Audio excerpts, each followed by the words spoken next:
What intrigued you about this space? Wow. Just start doing property. She's like, I want to do this on my own. I want to do this as a business. Let me talk to Julia. And they got rid of their blog and started this company together. And it just went off. I remember sweeping stairs and going to get rent checks, and I'm like just muttering, and I hated it, to be honest, because it always felt like, it's like, why is he always taking me out?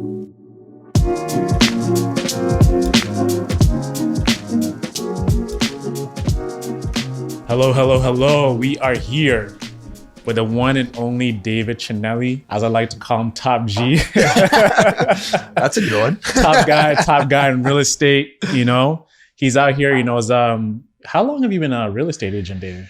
Shit. I got licensed in 2015. 2015, Yeah, but I've owned rental properties for a while. Yeah, like 17 years, 18 years now. It's been a while.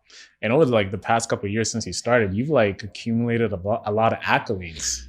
I think so. I think I've done all right. You've done all right for yourself. I've done all right, yeah. For the audience, if you don't know David's accolades, you know, you are in the top 1% in transactions through 2012 to 2021, top 2% nationally in earnings. Royal LePage. And I was almost top 1% last year. Top 1%. Look at that. There, you know, he's already like going off, right?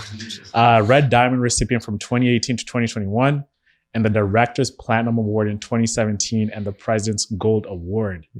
Yeah, and last year I was actually top 10 for Royal LePage agents in Ontario, which was, it doesn't pop up there too. And this year they just came out with a new award, our award bank, which is coming up, and there's a new higher level over Red Diamond, and I got that too. So yeah, like I guess if you're not in real estate, you may not know what they are. You're just kind of like, okay, that's good. So before getting into you becoming an agent, right? Let's like rewind all the way back. As like a young guy coming up, your dad has been in the property game for some time. What intrigued you about this space? Wow. Well, to be honest with you, it's like, so, you know, their upbringing, I used to always follow my dad around. Like I had no choice. I was the youngest of three boys, and my dad had owned rental properties. And the reason why he started doing rental properties was my grandfather had passed away at a young age. Yeah. And about my dad around the age of 20 realized you can make a lot of wealth through real estate. So he started buying real estate.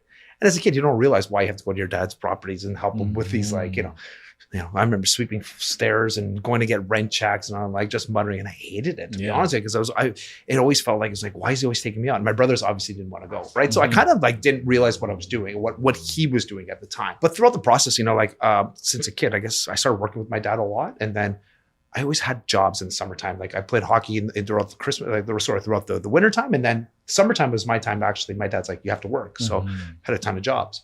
But it was funny because you're working for family members. I was coaching hockey, doing this, like sometimes getting paid cash. Yeah.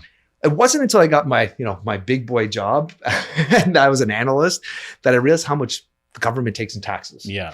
This is what started, because like, holy shit! Like I looked at my check, I'm like, where's all my money? Like you've been grinding and like, and I'm like, robbing, like what the hell? What the hell, exactly. And I remember going, and my brother at the time gave me a book called Rich Dad Poor Dad, which I think everybody, classic book. And it was just kind of like put a spark in my head, and I'm like, oh, shit. I'm like, this is what Dad's been doing. Like, so I remember to my dad, and I'm like, I think I want to buy a rental property. He goes, oh, now you want to learn, eh? So that kind of sparked it for me. So I bought my first rental property, and then after that, it was like I didn't really know how to handle it. I was kind of thrown into like by the fire, like baptism by fire. There's a lot of, the property. I still own it to this day. It's a 6-plex in Roncesvalles, and it was shitty at the time. There's so many problems. I actually hated it. But, by the grace of God, in 2008, we had a fire. Yeah. It sounds terrible, right? But you got to eat off that fire. Well, that was the thing. I was able to figure out, like, okay, at that point, I was able to figure out how to pull equity, how to use equity to build brand, fix all the issues that are with the property. And by presenting a better product, you get better tenants and you enjoy the process. So once I learned how to do that, and I had family members that are looking at it, and they're like, how did you do that? And I said, well, and I explained it, and I showed them how the equity works. And I guess now that there's all of these, there's what do they call them? Acronyms of how you do this. Basically you buy it, you fix it, and then you pull equity to buy other properties. Well, I was doing that, and I helped other people do this. Yeah. but at the same time having a full-time job.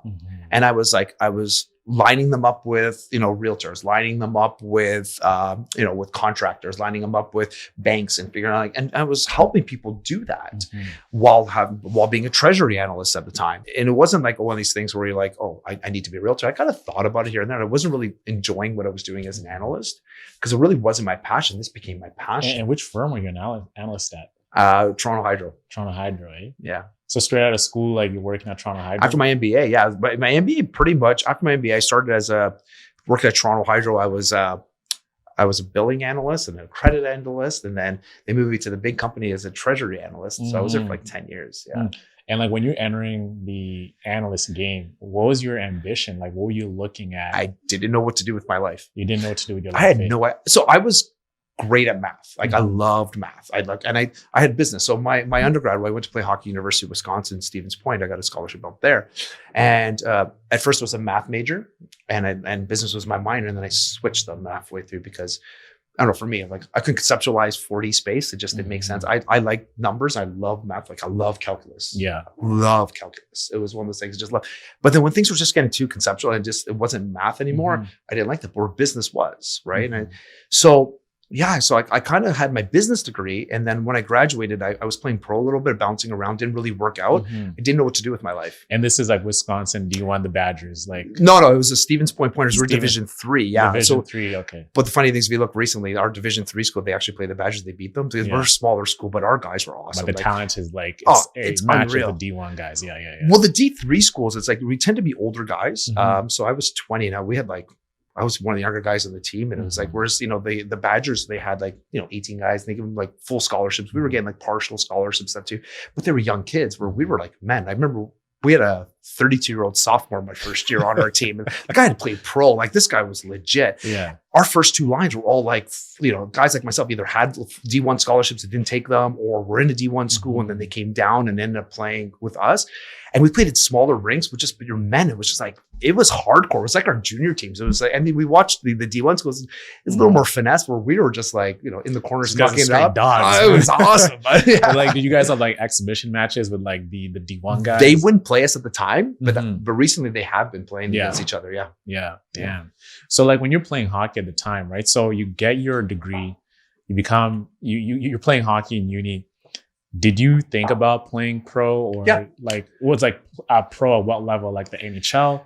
No. So NHL it is so hard. It is How hard are we so talking? hard Because to make an NHL. People think about making the shows super easy because you see kids getting drafted and you're like, man, I'm better. Well, I was drafted in the OHL. I didn't get drafted in the NHL. So I was put it this way. Me and my goalie partner probably one of the top two goalies in Ontario. We both got drafted into the OHL and stuff. And it's and we had our AAA team, which is our club team. We had the most kids drafted out of any team that was that year. Only one of our guys made the NHL, and he was barely played. I played when I played juniors at St. Mike's. Steve Monitor had made it there, Rob Davidson, but there was only two guys in the whole league that were actually played long term in the NHL. It is so hard. So I'm saying, so even for myself, we were the top goalies in Ontario, and we're I had one practice with the Leafs, for example. It wasn't even that. So all I wanted to do was play 1 year pro. So when I was playing school, when I was done school, what I did, we went to Europe. I tried to get my Italian citizenship, and we went on this tournament. I played 13, 14 games. I had two Italian teams were going to sign me, but there's a certain amount of import cards that they can get, and I wasn't an importer. They said, well, if you get your Italian citizenship, you can play. We won. And at the time, the Italian consulate was just not giving it to us. And they just weren't being very nice in a nice way to say to my parents. I came back. I had a tryout with Odessa Jackalobes, which is one of the farm teams of the Edmonton Oilers. Yeah. And then we only had really one exhibition games. But again, it's kind of in those levels, it's kind of like the CFL here. You need a certain amount of Canadians. Well, there you need a certain amount of Americans. Yeah. And I remember the coach at the time, which we recruited me here to play in Waterloo. He's like, did you get married when you're in Wisconsin? I said, no, why? He's like, you have a better chance of making the team. If you did, we need Americans. And you're going to be a backup goalie. So our starting goalie is Canadian. So it's the quota was the quota. Anyway, long story short, we played an exhibition game. I was the only one to get a shutout. I got an assist and I got released the next day. And then again, and then I played again. I signed with another team, which was one of the Hershey Bears. So basically Avalanche's farm teams. It was Quad City Mallards. I went there as an emergency goalie and for a few games, and then didn't get a play, and they came back and they signed to give it the Dessa Jackalopes. And I was like, screw this, I'm going back to school. Yeah. Like as every athlete, right, we have certain plays we always remember. As I played basketball like my entire life, there's like certain plays, certain games that you just elevate into a certain state of flow, like where everything is hitting. Like even you just have an out of body experience and your performance level just rises at a different level. So when you're playing, what is like one game where you had this clutch save, which is either like a game stopping save or something like where you just showed off like some acrobatics, or you just had to like dive over? And there's been so many of them. I remember this one in university. It still comes to the same. We were playing against Superior, which was University of Wisconsin Superior, where I was a 3-0. The guy passed across the thing, and they're like this, and I just slid across and I made this 2-pad stack. And I still remember it. It was like unbelievable. But what really sticks in my mind, believe it or not, was when I was grade 8, and we were in the Quebec Pee Wee tournament. And it was when we were up, like we were playing. And so back in this, the Colisée, so it's the Nordiques. So Quebec Nordiques, like every year they do in Quebec City, they do like this huge, they call it a Pee Wee tournament. Yeah. And it was one of those games where we were up 4-0 right in the first period. Then these guys crawled back, right? So it was 4-4. So what they did in this tournament was, and you're playing against this, like I was a 13-year-old kid, and you're playing in a packed stadium. Like everybody's watching. And because the game went longer, all the other teams were watching. And every game was going longer. So they did an overtime like you've never seen before. They started 5-on-5, then they went 4-on-4, 3-on-3, 2-on-2. 1-on-1, and it was like, sudden death, right? So me and the goalie were just battling. It was an awesome game. And then we did shootouts.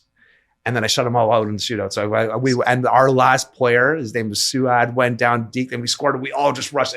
The whole stadium erupted. And that's when I was 13 years old, and you still remember it. Man, it's funny, like when you're younger too, like you remember like all of these, even though it might not be the top level, it might not be your Wisconsin days or your pro days, but just the thrill you get from that feeling of like, damn, that was a great memory. Like, you know what I'm saying? Because I think when we get into sports, we play for these type of feelings. We play for these. Play for the love. We play for the love of the game, right? Yeah. But as you evolve, right, it becomes very political, bureaucratic. Like, you know what I'm saying? Like, I like this guy better.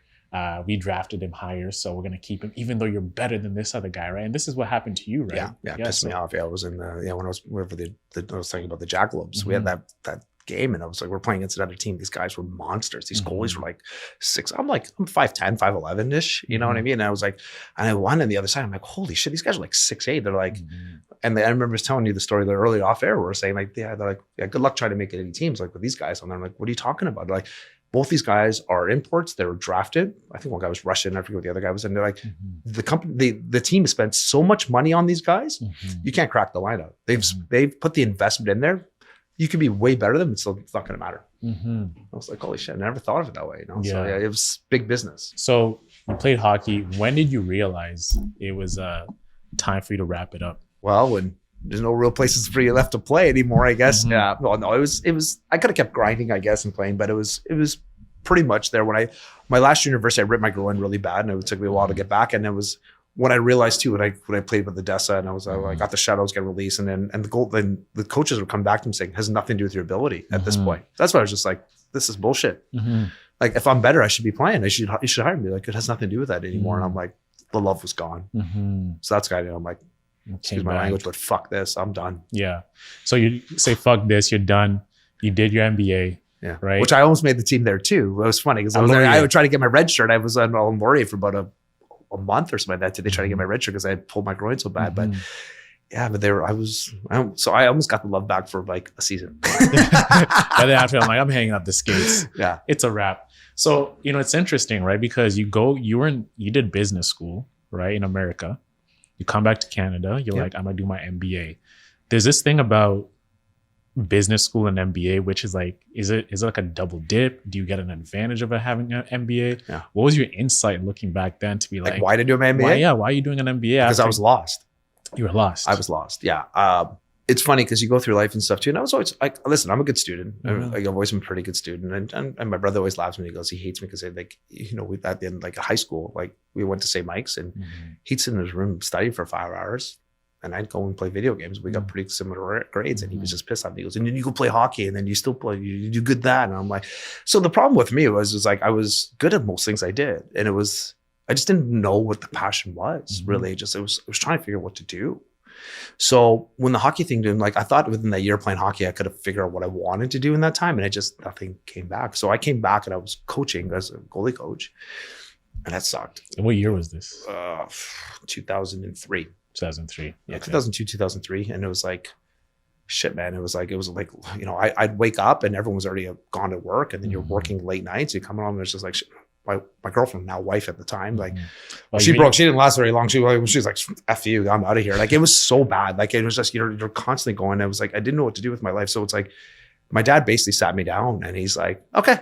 He goes, we hate this. I was like, what do you mean? He goes, I don't see you. He goes, is this the life you want? I said, well, no. He goes, either you go back to school or start paying me room and board. And I was like, okay, what am I gonna do? And I talked to my brother, and I'm like, at the time he was at Waterloo. He's like, we had a house there. My dad had bought a house as an investment property, and my brother was going to be moving back in. And he goes, come live with me. Let's go do your MBA. And what's the age difference between you and your We're brother? 2 years apart. He's older or are you younger? I'm the baby of the family. You're the baby of the family. Yeah. Do you have any other siblings? So I have an oldest brother. So he's 6 years older. So that's Frank. My brother Mike, he's 2 years older, and then myself. Yeah. And what do they do? So my brother Frank is he's a hairdresser. Actually works down the street here, like the salon. So he's the one who cuts your hair.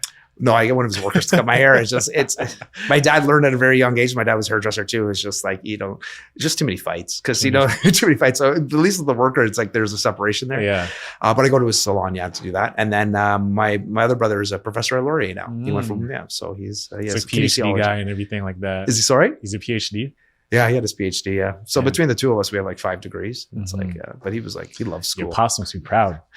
He was, yeah. Like we were one of the families that we did all right. My oldest brother wasn't as good in school, so he did the other route, like, you know, more of your hands-on job. But yeah, our families, I guess they're proud if you like those. Those letters behind your name, I guess. I mean, like, you know, someone like me, right? Like, I come from an African household, right? So immigrating to Canada, it's like education is paramount, right? Yeah. Is to get MBA, you become a doctor, become a lawyer. Like, this is what's deemed a success.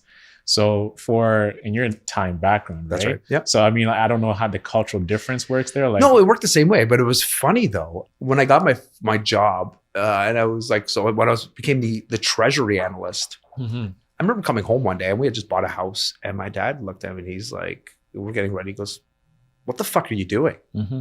So, what do you mean? He goes, why are you working for somebody else?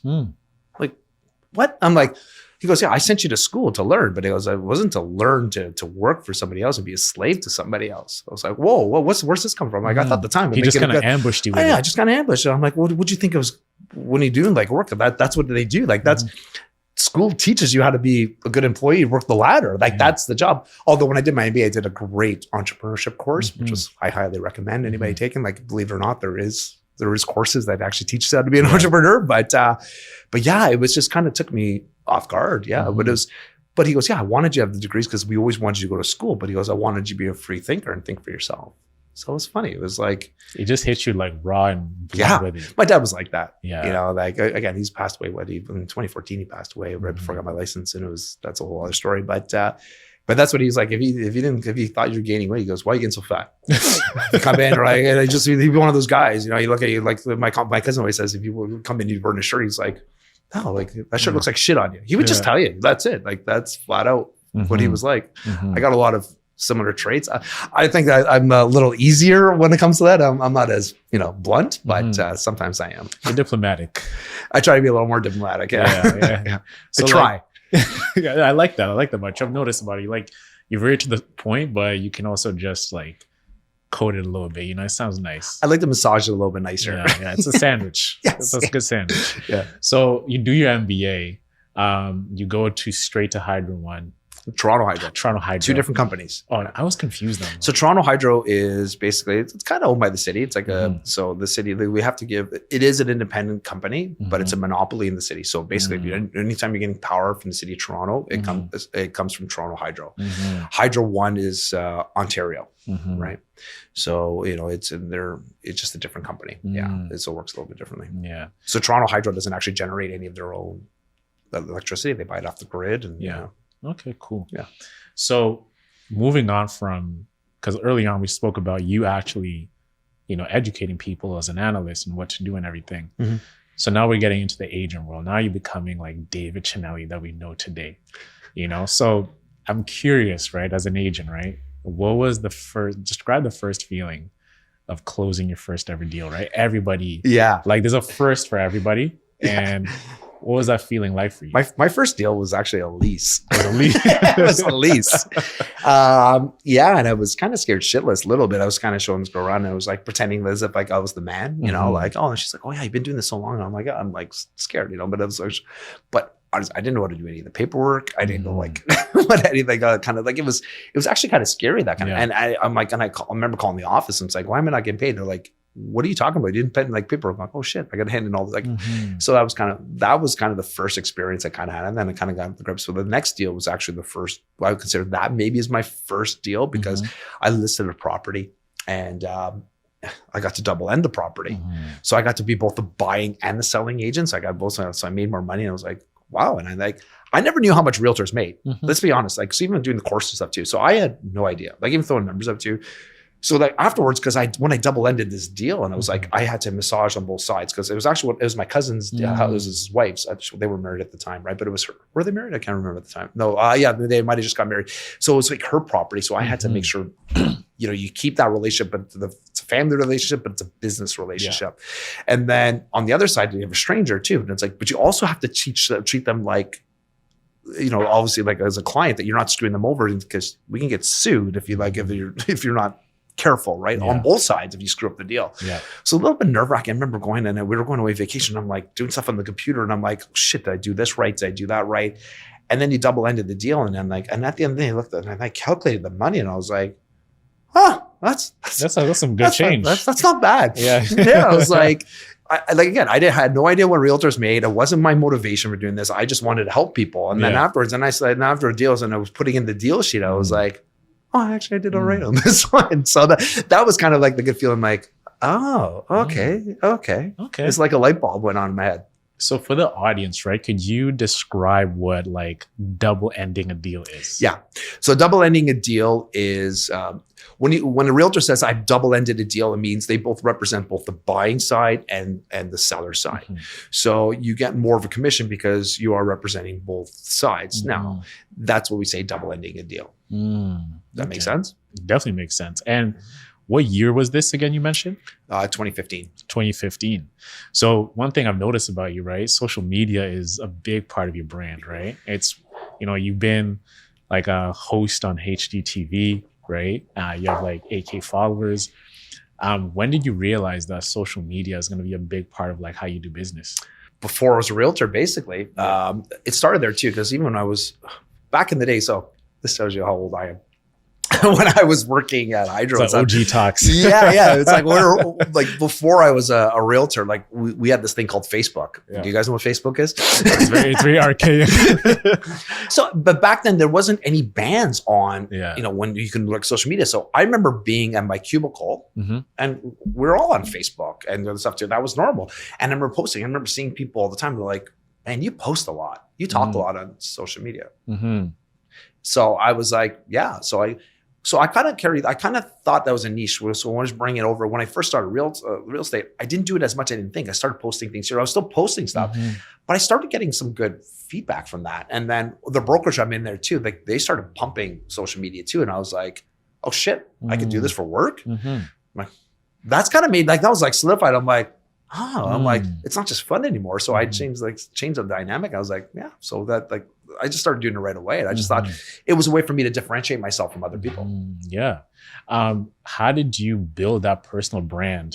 Like as David Cinelli, like? So the one thing I realized in the beginning was that you can't be like everybody else. Like that was the one thing. So that started building the brand. And like, I think a lot of people knew who I was and stuff too. And I just started just being myself. You know, I think that helped to build the brand, started showing my family, my kids, and showing the struggles we go through and all that stuff. That was, I think, the personal side of it. So we're looking at the side, it's like, you know, I didn't pay for followers on too. I've had the same amount of followers number like in years. And it's like, you stick with them because I started giving them value for what I was doing. And I think that started to build the brand. And I would go somewhere with my wife and we would just be like, I can remember going to home sets, is just doing a live feed and people asking questions and stuff too. And they're like, yeah, what do I do? Like, where are you guys? When do this stuff? And then when I started doing open houses, I'm like, well, why don't I just start doing live feeds? Now that's when Instagram, which you guys know Instagram now. That's why I started doing things. And it was like, that's kind of where the brand started. Yeah. And then I had a tenant that helped me with my DC logo. He did the DC, and then I added the circle afterwards. And I started branding things here and there because I thought it was like, I liked it. You know what I mean? My kids laugh at me because my brand's everywhere. Like the only thing I probably don't have is underwear, which is probably coming soon. I mean, we were at your events last weekend. Like everything was DC branded. The gloves, the coffee, the everything DC. I put it on everything. My kids are just so annoyed with me how much I brand myself. Like brand, I'm like, why do you put your DC on everything? I'm like, because it's a cool logo. It's a cool logo. It's like, yeah, man. It's like, but people know I won't do my car. I'm sorry. I'm like, I think a Porsche does not need a DC logo on it. That's in my opinion. I'm sorry. It's just not. I mean, it's a Porsche. You know, you can't put anything on. You got to leave it as it is. Yeah, I think it speaks for itself. Yeah. And you mentioned one key thing, right? Your wife is going with you everywhere, right? I know she's big she was. So let's go back here because early on you guys were dating like during your uni days. Oh, even before that. Yeah. Even before that, right? Yeah. Because then she works with you because like she also helps you stage properties. Well, yeah, but she's got her own business now because it started through this, right? So like how far back do you want to go back? Because we started dating in high school. I actually met her in grade 7. I met my wife, I was in grade 8 and she was in grade 7 in my buddy Chris Grant's basement. We met. We had like a birthday party or something? It was a party. That's right. I had a dance, remember? And then didn't talk to her for after that. And then we have a good friend of ours named Marco Capizano. He stayed friends with her sister all the time because they all went to high school. They all went to elementary school together. And he ended up coming to my high school in OAC. And then we were sitting in class one day. I said, what'd you do? He goes, oh, do you remember? Her name is Nicole. Do you remember Nicole? I said, of course. I'm like, what's your sister doing? Tell her to give me a call. A month later, she calls me, and then we started dating for a couple of years. I went away to university. So in Wisconsin, we broke up. She says I was an ass, but anyway, it's probably true. Then we got back together for about 8 months, and it was just, that's where the whole thing about bouncing around for pro, not knowing what you're doing with your life, that can really mess a relationship up because it's, if you really don't know what you're doing for yourself and you don't know what your self-worth is, it's really hard to carry a relationship and also having them there too, because you don't know yourself, who you are. The people around you also suffer too, because it's hard to keep a fake persona, and I'm not good at keeping a fake persona. I just never did that. And it crumbled like 8 months later. She never wanted to talk to me again. That's how bad it got. It was bad. Yeah, it was terrible. And then unfortunately my brother, Mike, the middle brother, he got leukemia about, I was supposed to go to school with him. Go to school with him. And he ended up getting sick. And then I had to call her. And I was like, I know you don't want to talk to me, but my brother's sick. And I wanted you to hear from me. And then my dad got sick. About a month or two later, I had to call her again. And then we just started talking slightly. And then next thing, fast forward, we had boyfriend and girls. About 3 years later, then we started dating again. And then we got married. And then, so there's a lot of stuff in between. But when I started real estate, she had a photography business and was good, but always had an eye. And it pissed me off that every time I come home, like she was always changing our house. Shit, man. It was like everything. Every time I come in, she goes, I was thinking, I'm like, fuck, how much is this going to cost me? Like, what are you changing in my house now? What are you changing? And it was like, and literally she would change. I come in and she's like, so I said to her, I'm like, I'm not doing this shit anymore. I'm not painting any walls. I'm not hanging any pictures. I'm like, I'm not putting together any furniture anymore. Like that's a whole other story. When my little one was born, my first one was born, like her and her mom, because we were fighting. And, she got really good at changing because she has a really good eye, like a fantastic eye. And that's why she started her own photography business. But I think she's kind of getting bored with it. So when I got my license, I thought my competitive advantage is that my wife made properties look beautiful. So my competitive advantage was I have the stager in my back pocket. I never told people in the beginning it was my wife, but I brought her in. And then she liked it. We started buying some furniture. She had an idea about doing some staging, but she couldn't do it on her own. And we had some good friends next door that her and my wife had a blog together as well. My wife would take pictures of it. They would do a blog. And she ended up moving to the East End. And a couple of times, her name is Julia. Julia ended up coming to see my properties, help me out because Natalie couldn't make it. My wife couldn't make it. And they just kind of like were on the same wavelength. So when I was saying Natalie started buying furniture, I'm like, I need you to start doing properties. She's like, I want to do this on my own. I want to do this as a business. Let me talk to Julia. And they got rid of their blog and started this company together. And it just went off. So they no longer like to me, like I'm like one of their small clients now. But yeah, like so their business has gone through the roof, and it's done like she has some really big players as realtors that she does the staging business for. And it's good because it's not just me. The advantage I have is that when it comes to her is that I have her assistants and stuff too. So she still comes, walks the property, gives me like an assessment of what needs to be done. We give our clients a good list. So when you're selling a house, one of the things you want to do is always present the best possible version of your home. And how do you do that? You have an outside source that does this on a daily basis that can maximize the best version of your property. And that's what she does. She comes in, we get a laundry list, and we give the clients, no, sometimes the clients don't choose everything to do on there, but I'm like, if you want to sell your house for top dollar, here's the list. And she does that. And so the advantage I have as well for my clients is I pass on my savings because I own a lot of my furniture. All like most of the stuff, the staging furniture, I have a warehouse for myself.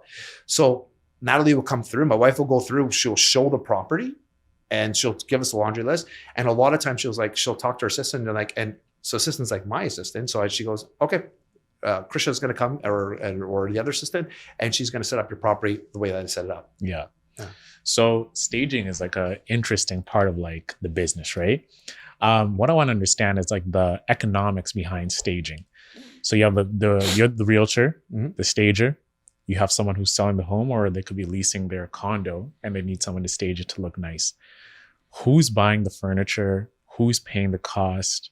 Is it coming out of your pocket since you're the realtor and you're trying to close the deal, so you want to make it look good? Walk us through the numbers of like, if any real estate agent is starting out, like you have a team of agents under you right now, how can they get that advantage of having, okay, I have a stager right now? So it all depends. Yeah, to be honest with you, it depends. It all depends on how much money you have and how much strategy you have and how much time and effort, right?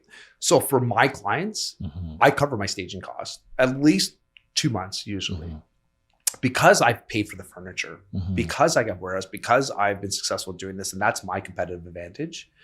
I don't charge more. Like, listen, from what I charge, it's all included. I tell my clients, here's the amount. This is the regular mill. I don't charge. Some of my colleagues are charging 2% higher than I'm charging. Some of them will charge less, and they'll say, but you have to pay for your own staging costs. But then, so the reason why I don't do that, I don't charge more than I'm charging. I think we make well in our percentages. I think we do well. And I don't want to hammer my clients. I want them to feel that they're getting value for their property. I don't also ask them to pay for the stager because you're paying money up front you may not have. And now you're also, if the house doesn't sell, then you're out of pocket. So I ease my clients and I say, I take care of the staging property. I take care of everything.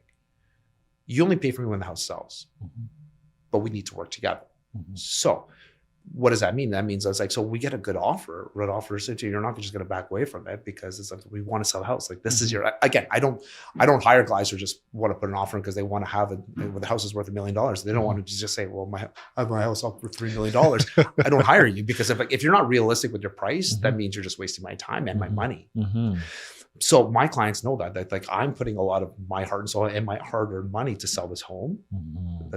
So that's what I do. Like staging is a big business. Now, not everybody does it. It all depends on your strategy. I also, other agents will do like a 2-3 tiered system. In reality, the reason why we do 3 systems, they do that is like, they want a higher interest rate. They're like, okay, if you're going to pay 3% higher than us, sure, I'll take it. I'll take it over there. It's like, they don't want you. They want you to take the middle one, which is the regular stuff. And they're offering you less. But if you look at 3 different packages, it looks like the middle one is the best value. In reality, if you look at what I do, and I always tell people, interview other agents, interview them. I'm saying, I'm confident in what I do. And I'm like, and where's the value? It's like, too, they're not giving you value. They're giving you like, they're kind of tricking you in that kind of sense too. So I find so the staging part is a huge process. And I think every house needs to do it. And I cover the cost. So it eases my client's mind. Why do we stage? Well, I want to present the best possible foot forward. It allows me to have better pictures, better videos. It allows me to use my social media. It allows me to do my job and to maximize the amount of money you're going to get in return.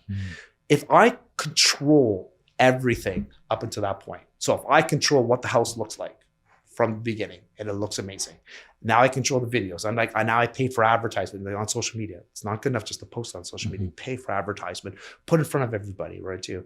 If the home is not selling, there's only one variable why it's not selling. What's that? Price. Price. Yeah. How does price affect that? Well, because if you're of a pie in the sky price, no one's going to come see your house. Mm. Because what happens is like if the market value, and that's why it's very important now to be listing your home at what the value of the property is, pretty close to what the value is. Mm-hmm.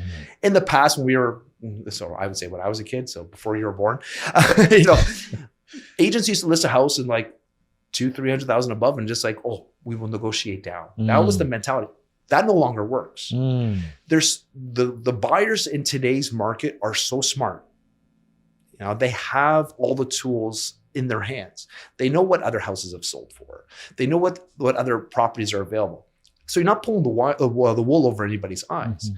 So if I give you a competitive market analysis, a CMA we call it, and I show you what houses I've sold for, and I show you what your competition's doing, and you still want to go above that, your home's not going to get any showings because people are going to look at the house that looks nice, but they're going to be unrealistic when it comes to negotiation. But like, look at their price. They're they're out of whack. They're not going to budge. Why would I even waste my time to go look at this property if their evaluation is that far out of whack?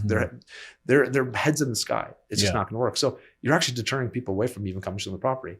And then there's the price point, the way that that our systems work, whether it's our MLS system or it's in your phone if using like a House Signal or Realtor.ca, like you put a certain price in there and that's what you get alerts on. Well, if you're too high, you're not getting that alert. Even something as simple as like you're listed at $999, or if you listed $1 million, well, you should list it at $999 for a couple of reasons, because it's under the $1 million. Now you're capturing a whole different audience. So even being smart about what numbers you put on there matters. There's so much psychological aspects of the number where that comes in. It's not just simply like, wow, I think it's worth this. Yeah.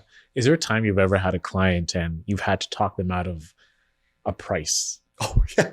And how did that work out for you? In my earlier career, I had this one client. I was like, and it was a family friend, and we were like, I told him I showed him the valuation, and I wanted the business, and they're like, that's nice. We want to list it $200,000 more. And then I'm like, what a number? Like, that's what we want. I said, okay. So I listed that property. I'm like, okay, but on one condition: if it doesn't, we get no showings, no activity the next 2 weeks, we got to lower to the price that I want. What happened was after 2 weeks, we didn't get any showings. They wouldn't answer my call.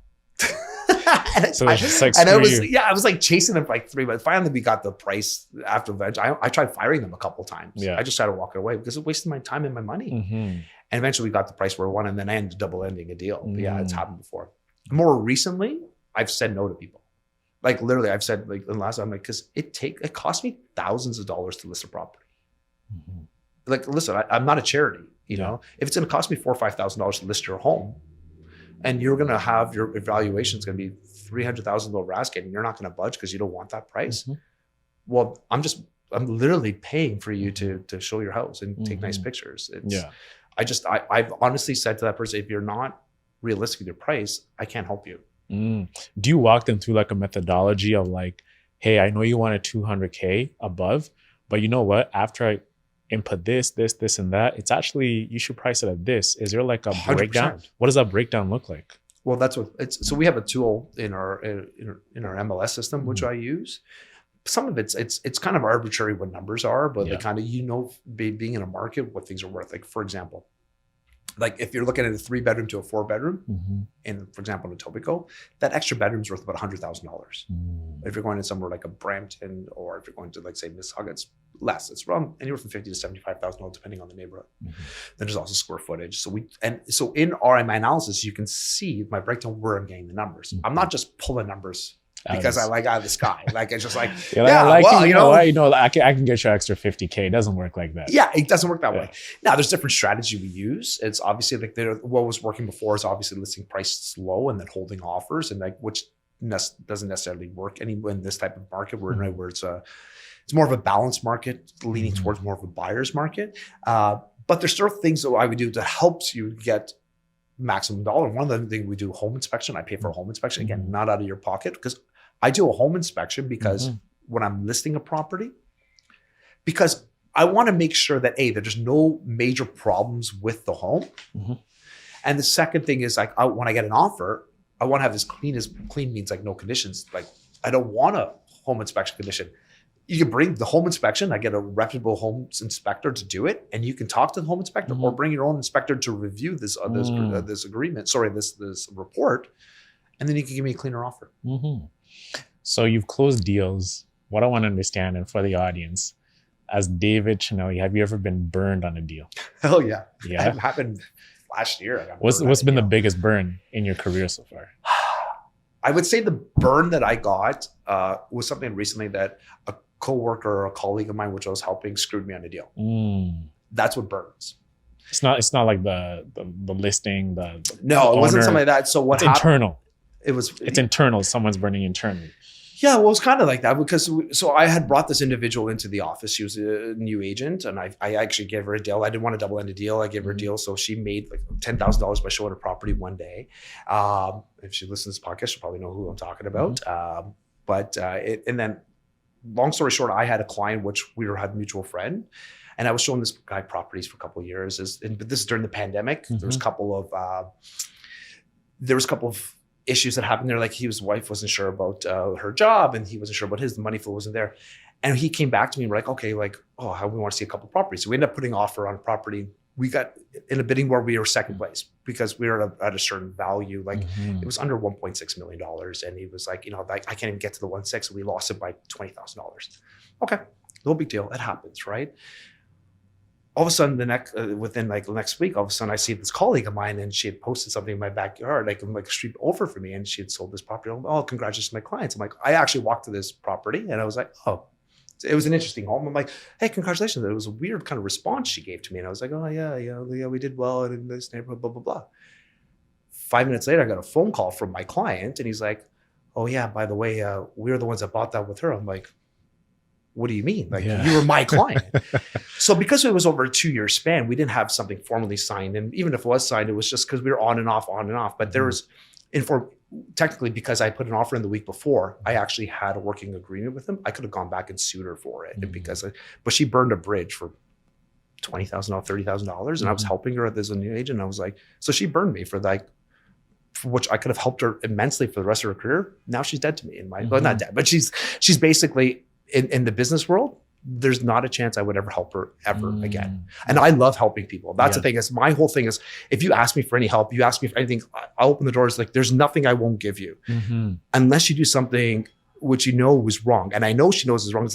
We were at a party recently, and she wouldn't even come and look at me. She wouldn't look me in the eye. She kept running away. And I'm like, so she knows what she did was wrong. Yeah. And that's interesting too, right? Because the real estate, it's such a community, right? Yeah. Every agent knows every agent. Like how many agents are in the GTA, would you say? About 60,000, I think, at this point. 60,000 65, something like that. Right. And it's a 60,000 number. It can still feel like a small club because if you're in the GTA area, you know who's who from like everything. How does one come back from like a bad reputation as an agent?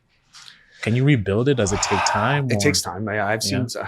The problem is sometimes when people get a bad reputation in this business, it just carries along with you. There are some agents in here we all know about that have a bad reputation, and we don't want to deal with them.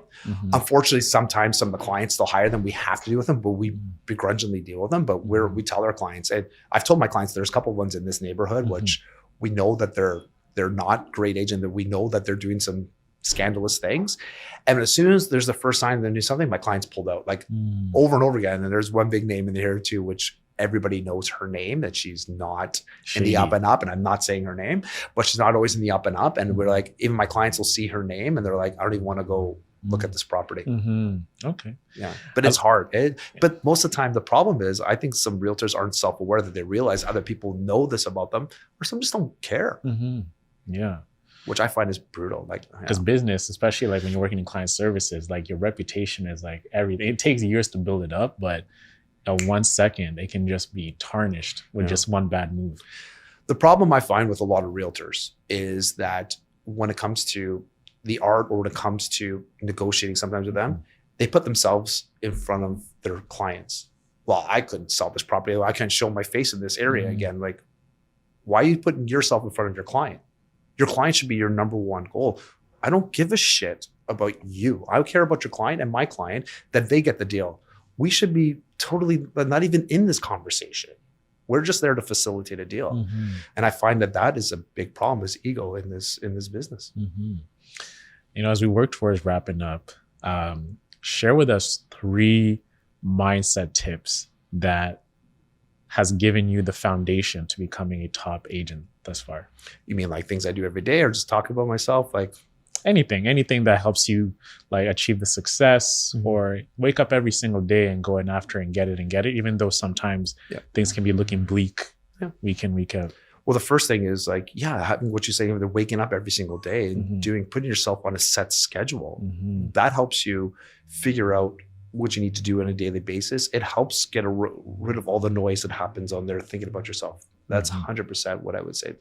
The second thing is always is like, again, put your ego aside and realize that you're helping people with their lives. This is bigger than you. This is bigger than you. And so I find that when you're helping other people, it's all about helping them. That should be your goal. Yeah. And then obviously the third thing is like helping. It's all again helping other people as well, helping other realtors. And I think those 3 things are so keeping your set schedule, helping your clients, but help other realtors too. And that helps the business. Because once you do those 3 things, it takes your ego out of all of that. It's no longer about you. Your schedule is your schedule. Your clients are your clients, and helping others as well. That would be 3 huge things I would take that. Does that make sense? Amazing. Well, ladies and gentlemen, you've been tuned in to the DC Talks podcast. You know, we have David Cinelli. I'm David's co-host, Owen Osende, if I did not introduce myself in the beginning. Dave, first podcast in the books. Yeah, buddy. How does it feel to get your first show? It was pretty good. I didn't know what to expect, to be honest with you. I've never done I've done one podcast with another realtor. I sat on the couch and wasn't like this. I didn't know what to say. It's kind of, I hope somebody gets a little tidbit here and there, but amazing. It was great. Yeah. So we'll be back next week with a brand new episode. Thanks for tuning in, and we'll see you then.